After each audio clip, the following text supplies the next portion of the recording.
So now that we've started, let's say hello to a few. We have quite a few returns from previous workshops, which is great to see. Charlotte from Mac in Manchester, Una from Midlothian, and Carly from Age UK Westminster. It's a really great variety of groups and locations in here. Carol from Endeavour Woodcrafts CIC. Katrine from the Community Impact Initiative CIC, Chloe from East Sussex, working with Children with Cancer Fund. Really brilliant to see all of you here today. Thank you for joining us, and I'm sorry if I missed you off there. I had a bit of a wild look through that list of lovely hellos. And leading today's session are Vanessa and Fiorella from 180 Degrees Consulting. And a quick last note before handing over to them. There will be a good amount of time at the end of today's session for Q&A. So if you have any questions about budgeting, about Action Funder, about anything that comes up in today's workshop, then save them for the end or pop them in the chat for safekeeping, and we'll come to them in a short while. It's a quick session today. We like to keep our events short and sweet. We know that everybody's busy and we're probably all hungry for lunch. So without further ado, I'm going to hand over to Vanessa and Fiorella to pick up today's session. Thank you so much for the introduction. Perrine, if you could get the slides up, please.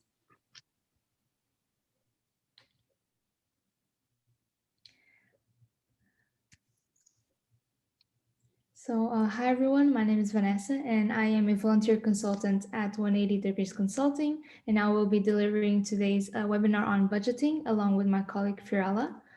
If you could move to the next slide, please. So after the webinar, which should be just 30 minutes, we'll have the Q&A like Lorna said.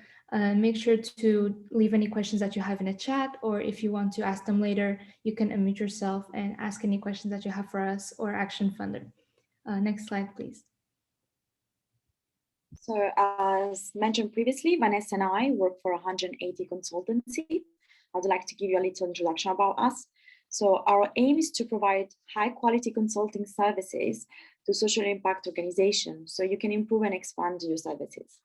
180 is at the moment the largest consultancy in the world with the aim to improve the efficiency of non-profits and social enterprises. These organizations typically cannot afford this professional consultancy service, therefore we are helping them. So 180 provided us with training and so then we can help assemble to provide them to develop these workshops. So throughout July and August, we will be helping you and we will give you advice, and so we can increase efficiency within your organizations. Could we move on to the next slide? So today's session is about budgeting, and so let's start with why is budgeting important? So budgeting is the process of creating a plan to spend your money. So we can also call it a spending plan. So creating the spending plan allows you to determine in advance whether you will have enough money to do things that you need or you would like to do. So if you don't have enough money to do so, or everything you would like to do, you can use this planning process to prioritize your spending and focus your money on things that you actually need and things that are the most important to you. Definitely also budgeting could be considered as forecasting and planning. So keeping your finances would also help to keep your finances on track, and having a 6 months to 1 year plan would be the best, it would be ideal. Using a realistic budget to forecast your spending for the year can really help you with your long-term financial planning. And it could also be good for allocating resourcing and also managing cash flow. Could we move on to the next slide, please? Okay, so here we've decided to give you like key features of a good budget. So the first one would be being realistic. Therefore, developing a budget based on past results and future projections. So ensuring that both fixed and inevitable costs are considered. I would use past information and develop a more concrete basis for established budget numbers. So maybe determining monthly potential profits and then calculating monthly expenses. And then you could do that for the next few months and then up to a year. So then you would have also a worksheet with all your planning. Next, I would definitely say to be thorough, accurate, and complete, meaning that the best budgeting will have to be detailed so that it will be the most effective. And so give plenty of time to yourself as well to prepare it and review it in case you want to make any changes in the short term or long term. Another point would be if you could have extra money at the end of each month, it would be great. Just if you have any new expensive, any new spending, or maybe any new any emergencies. Next one would be working together towards a mutual goal. So maybe discuss budget with your colleagues, or people who have already made a budget, which turned out to be very successful. Maybe at the end of this webinar, someone has done anything new that made their budget. If you have implemented any improvement to your budget or any new feature that and you've seen as a massive success, maybe you could share that tip at the end of the webinar. It would be very good for the other association. And then the last tip that we would like to say, the last thing that we think would make a budget very good would be fit to purpose, which means the right level of details to the reader. So if you're planning to show the budget to anyone, make sure that you don't write too much or too little. Make sure that it's only focused in the details, and so that we can avoid confusing the reader. Next one. So now we're talking about this, the three key elements when it comes to making a budget. So this would be planning, doing, and reviewing. So what we mean with planning, we mean the actual process of creating the budget so that you have a plan that you can then execute. And then the second step would be executing, actually spending the funds and implementing the budget you have made. And lastly, it's reviewing. So while you are implementing the budget, you want to make sure that you review it as you go, check whether you're getting sidetracked, are you maybe overspending, are you behind on your plan, and then you can take the necessary steps to get back on track. Now we're going to dive deeper into each of these three main points. So if you could move to the next slide, please. So how can you prepare your budget? So if you want to write your budget, you should start by answering this set of questions because it will make it easier for you to plan and it will make your goals much clearer to you. And throughout this slide, I'll be using the example of community gardens, which I heard from them that it's a very popular community group with Action Funder. So the first question that you need to ask yourself is, what objectives are you trying to achieve? So let's say that your goal is to expand your community garden in 2022. Then you should ask yourself, what activities will be involved in achieving these objectives? So maybe you need to acquire more land. Maybe you need to find volunteers to help you build your garden. Maybe you need to buy more tools, clear the land. Afterwards, you could ask yourself, what resources will you need to carry out these objectives? So maybe in terms of human resources, getting volunteers, getting these tools that you will need, and how much will these resources cost? And we advise you strongly to use a budget worksheet such as Excel. It will really help you create a clear and detailed worksheet. Excel has loads of tools that facilitate calculations.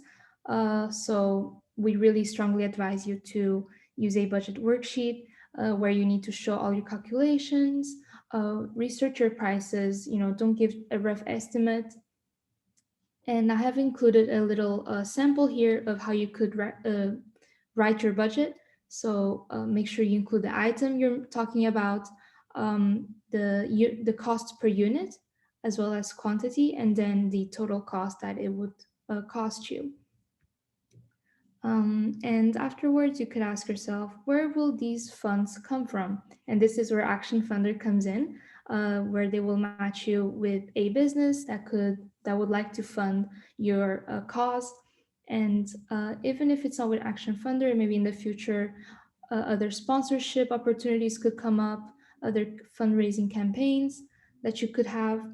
And ask yourself in the end if the result is realistic. You can discuss this as a team because the best budgets are always made with the help of everyone around you. Getting more opinions, different perspectives will help you make the best budget possible. Next slide, please. Now in terms of implementing the budget. So implementing the budget that you have devised will allow you to stay on track. And it's important to things to consider while you are implementing your budget is to ask for your project managers to implement your budget because they know more details about the project and will be able to follow the project more closely and so have a higher ability to implement the budget. Also remind yourself to use the budget as a guide. You know, you wrote it for a reason, so remember to check it frequently to make sure that you are following it thoroughly, and check before spending whether the items have been accounted for in the budget.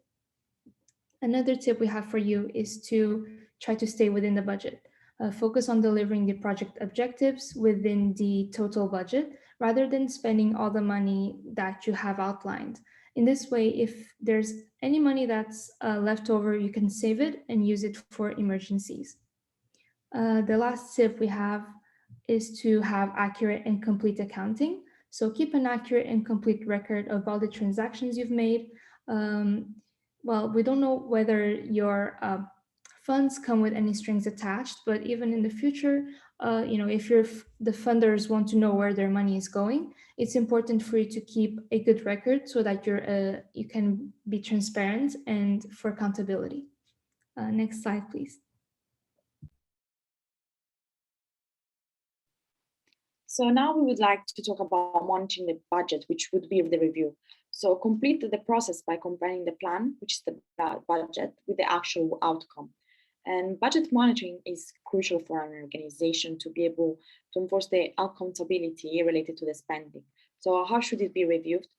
So we've decided to divide this in 4 parts: compatibility, expenditure, monitoring needs, and preventing theft. So first of all, compatibility. So what should it be reviewed? Does the budget follow what you've planned? Is everything on track? So I would advise to review it once a week. And I would also do this by using receipts, changes in policies, review new patterns in the store or in your location of charity organization. Second of all, expenditure in the store. So check your payroll expenses. So if anyone is employed, analyze their payroll and ensure that they're not underpaid or overpaid. Maybe, like Vanessa said, use an Excel worksheet. That it would be great. And then also, if there is any other expenditures, such as like we said the other time in our previous workshop, like food for volunteer, that could be great to use it once a week maybe. But make sure you put that in the Excel. And third would be monitoring needs. So including current expenses, also include new goals and initiatives and how the budget would be adapted to around it. And finally, preventing theft. So monitoring funds closely to prevent theft and misuse of funds, and also ensuring that financial problems are solved quickly. So if you review a budget every week or every 2 weeks, if you see that anything is wrong or anything is a bit different, you can solve the problem quickly. But if you review your budget maybe once every 2-3 months, it might be a bit too late and maybe a bit hard to solve the problem. So I would definitely advise to review the budget every 1 or 2 weeks. If I could look at the next slide, please. So here we decided to put our last tips to create a very good budget. So first of all, be organized. So gather all the information you need in advance and quantities, prices. Start early so you can allow yourself as much time as you can to review it and for revision. Second of all, peer review. Get someone to check your budget before you send it off. Mistake can be made easily and go unnoticed. So maybe if you have someone else, they might notice it. Maybe you left off something important. So ask the other person as well if the budget is clear and everything is there. Thirdly, clear calculations. So use a budget worksheet to create a clear calculation and detailed budget showing all the calculations that are very important. So research prices and don't give an estimation. Make sure that the prices that you put in your budget are the exact ones. And work as a team. So the best budgets are written with the help of those who will help you. So maybe speak to your manager so that would facilitate the whole process and all writing the budget. I could look at the next slide.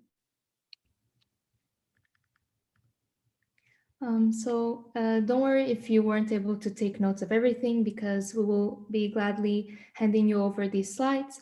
And we have summarized everything in this last slide of the key points that we mentioned. So the plan, do, and review structure that you should follow when compiling a budget, and the key tips that we have for you.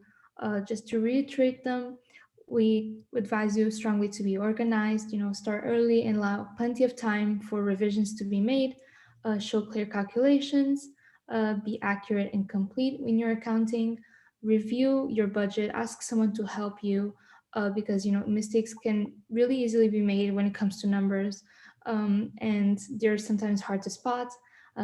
Work together as a team, get everyone together, get different opinions and perspectives to write the best possible budget that you can, and make it user friendly, have the information displayed very clearly, and make it really easy to read.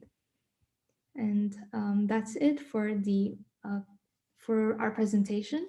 So if now you would have any questions for us, please leave them in the chat, or if you want to unmute yourself, we will be very glad to help you and answer your questions.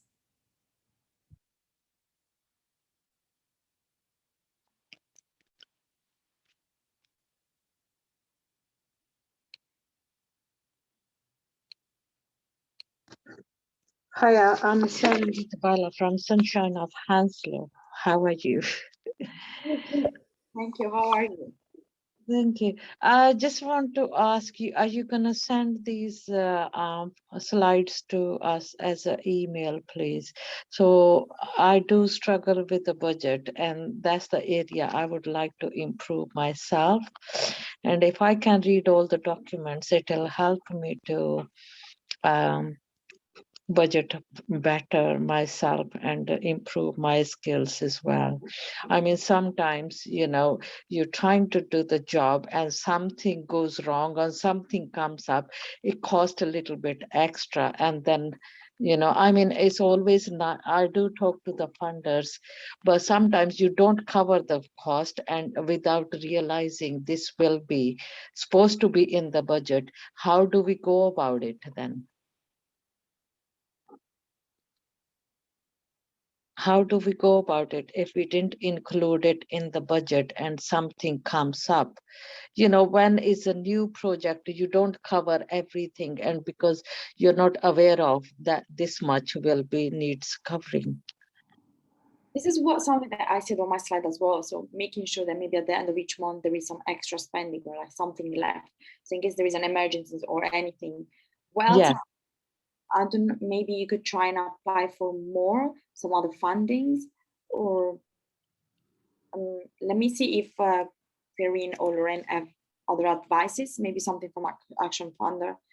yeah, So one of the things with budgets is that they're always going to be an estimate, and that's it. you then align that with actuals. So one of the useful things that you can do when you're keeping a record of your budget is to look at having planned it, you plan it out, and then you review on a weekly or monthly basis, Yeah, daily, depending on the type of project that you're doing, and record the actuals of the budget spend. And you'll find that in some areas you'll overspend and in some areas you'll underspend, and that should allow for coming to a total that is aligned with the kind of budget that you set out in the first instance.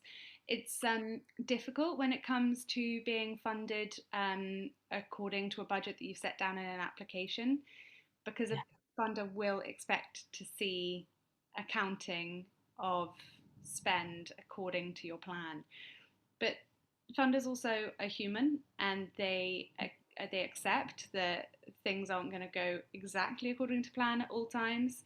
And as that's right. long as you have a clear process of this is what I plan to do, this is what has actually happened, and this is how it has all added up in the end, Yeah, then they should be fine with that. Unfortunately, it's very rare that a funder will say, oh, you've overspent, we'll give you extra funding. So be aware of that, and the fact that you will have to find funding elsewhere if you do overspend after having sought a particular fund for a particular budget. True, true.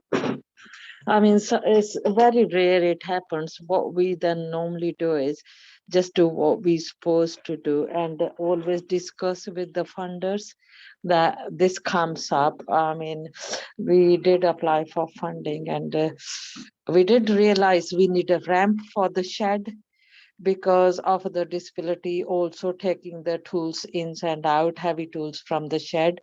But now we need a ramp. So we had to stop and let the ramp wait till we apply for the next funding. Sure, yeah. I mean, one of the things that is important is to, as the 180 team said, plan with your team to really get together and think of all potential options so that you have a clear and kind of whole view of the project in front of you so that you Yeah. can plan your budget properly. But of course things do come up, so yeah, that's hopefully helpful for you. I'm just going to go to a couple of questions in the chat. Thank you. Vanessa and Fiorella, would you like to pick up some of the questions that have popped up in the chat? Of course. So one of the questions was if there are any tips that we have if you've underspent in your budget. And I think that's totally fine, you know, especially like you said, you had lower volunteer expenses because of the lockdown. And I think a tip I could give is to, you know, save these up, like we mentioned, in case in the future, maybe something breaks, something unexpected happens, you have an emergency, and you can always have these savings with you to spend in case anything goes off the path. So definitely, I think you could save this money to use in the future. Maybe every time you get a budget or an investment or something, maybe try and put yourself a rule. So let's say you could say to yourself, oh, I'm gonna use 50 for this, 50% for this, 30% for this. And maybe you can say another 10 for this. And then you can say to yourself, oh, this 10%, I'll keep it here just in case of an emergency. I will not touch it for the next few weeks. But then in case anything happened, anything extra, I could use that 10%. Could be an idea.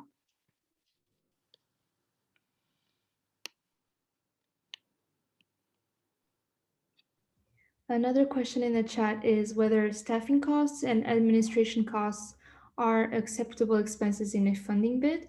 And I think this is more of a question for Action Funder, but yes, I can pick up this one actually. Carol, so staffing costs and administration costs. So usually funders like to fund projects more than core costs. So what we recommend, it's not impossible to get funded just with administration and staffing costs, but we recommend to add them with project related services related costs. So have some administration in there and then set different costs. So I'm repeating myself a lot. Does that make sense?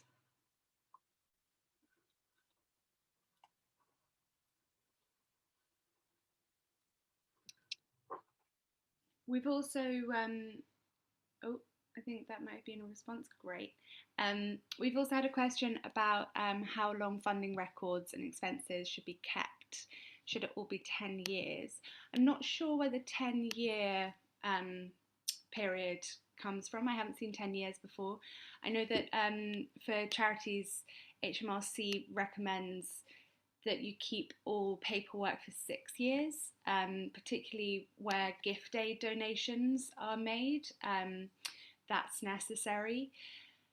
In terms of kind of particular funds, some funders ask that you keep expense records for a particular length of time, or they ask that you hand those expense records over and they will keep them on their books for a particular length of time. But I'm afraid I am not an expert in this area. If anyone else has any input on that question, be very happy to hear from anyone. But yeah, as I said, 6 years is the kind of outside length of time that I'm aware that HMRC guides on this.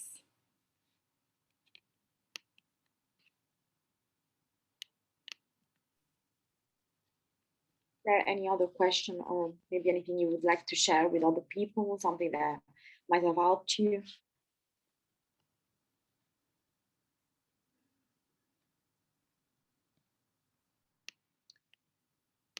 It was such a useful, simple and useful thing to think about, that kind of plan, do, review steps on a budget, really being able to see through the whole process of budgeting to make sure that you can be organized, accurate, remembering the terms that you used, and team and user friendly with your budgeting. So any questions around any of those areas, or anything that, yeah, as Fiorella has just said, if you have any tips for others on the call around how you have done your budgeting, and what has worked, or advice on what not to do, please do jump in and share, or share in the chat.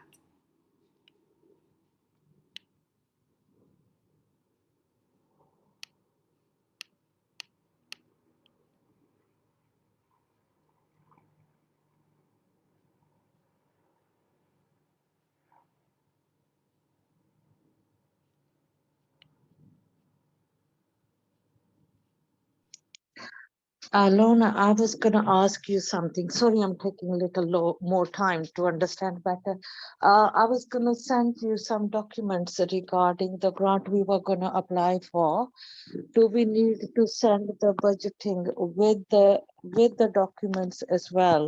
That if we are asking for roughly, if we are asking for, I would say £10,000, do I need to break down the budget with the documents to send you that this is how we're going to spend it as well?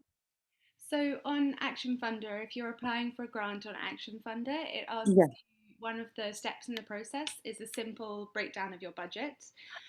There is there's no requirement for logging spend through receipts. Okay. But some funders might ask for that, but our general policy is not to do that. Yeah, there's a balance there. Some funders like to put the trust in the community group or charity, Yeah. and allow the spend according to what has been written down in the plan. Others like to see the receipts and proof of spend. So yeah. So do we need to send you a plan? This is what we want to do, So and no, how much it will cost. Action Funder,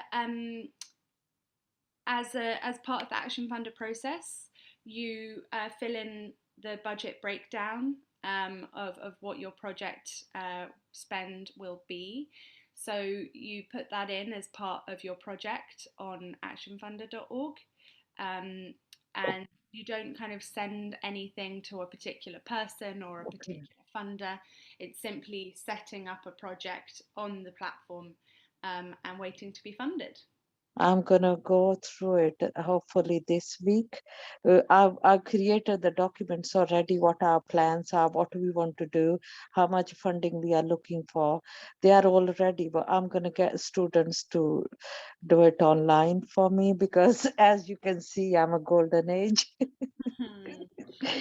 And I'm not an IT expert.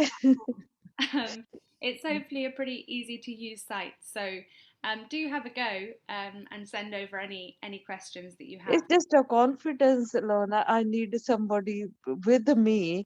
I mean, I can do the job, but it's just a confidence. I need somebody with me just to guide me, just to reassure me that I'm doing it fine. But we have delivered so many projects since 2012, but it's just the IT skills is my weakness. But I'm expert with so many other organizations and myself as well. We just have a GLA festival this Saturday, and believe me or not, more than expected people turn up. Oh, brilliant. And, Yeah. one of the great things, I know Vanessa and Fiorella shared a really helpful session on volunteer management last week. And one of the great things about volunteers is that you can bring in volunteers to fill in the skill sets that you don't have. So being Mm. able to work with volunteers who can, It's happening. yeah, It's happening. who I've just got the thing is volunteers comes and go. That's the only problem. When the old one goes, the new one comes. You have to train them again. So I normally get a university young students comes to work with us, but we have to discipline them. We have to get them to into commitment because they're so young. It's hard to start them in the beginning, but once they start, it's brilliant. But yeah. this is what so I'm struggling at the moment with the two new students, and but it's brilliant. All the youngsters are superstars for IT skills. No, not us. Oh, well, do let the Action Funder team know if you need any support with I do. Honestly, I do need. Shall I send them an email that I'm yeah, I mean, looking for there's little a chat support to on go the online? website. There's a chat function, so you can send a note in there, or you can send an email to hello@actionfunder.org, and Okay. we'll get back to you. Oh, brilliant. That's done. That's good. Good. Oh, thank you very much. Because of all my documents are ready. You just need to put it uh to the funders together, to your, action funders. And this is the first time we are applying. I'm so excited to looking for funding for children holidays period, so we Okay. can train them. They can have activities, family activities at allotment. That's what we are looking for. Well, yeah, it is quite a simple process on Action Funder where you sign up, you add your organisation details, you post any projects you need funding for, and Yeah. then a funder, the relevant funder, will review your application. So we as a team don't, unfortunately, we don't have the power to fund particular projects. I can understand. We do provide this service connecting community-based organisations with funders, and you could be a registered charity or an informal group or a community business. All of those types of organisations are welcome to post But, projects. but you're doing brilliant job bringing us a lot of information. You don't sit and look pretty there. You are doing your job and bringing us information. If we don't get information, we can't take the step further. So thank you very much. Brilliant. Both of you, all the girls doing a brilliant job for bringing us information. Sitting at home, we are getting it all on the Zoom. Good. Well, Thank I'm you. glad you think so. That's really lovely feedback to receive. Um, Thank you. does anyone have any other questions around budgeting or Action Funder, or anything else that you think we might be able to help with? I'll give it a couple of minutes, and if not, we will leave it there. It's been, as I said, really, really helpful to go through that plan, do, review outline on budgeting. And brilliant, Carol, brilliant question on copies for the slides. Perrine will be sending out a follow-up email that will include the copies, a copy of the slides, a copy of the recording of today's session, and we'll also include a link to our YouTube page where you'll find recordings of our previous workshops. Um, and do look out for our upcoming sessions. We have two more sessions with 180 degrees, one on the 3rd of August that will cover impact measurement, and one on the 17th of August that will be all about digital marketing, and how to make digital marketing work for your organisation. So the best way to be the first to know about those sessions and when the tickets go live is to sign up to Action Funder, and we will send out an email. And I think that just leaves me to say a big thank you to Vanessa and Fiorella for today's session. So much useful information packed in there. And thanks so much for everyone for coming along. And I think that it's now time for lunch. So let's call it a wrap there. Thanks so much for coming along.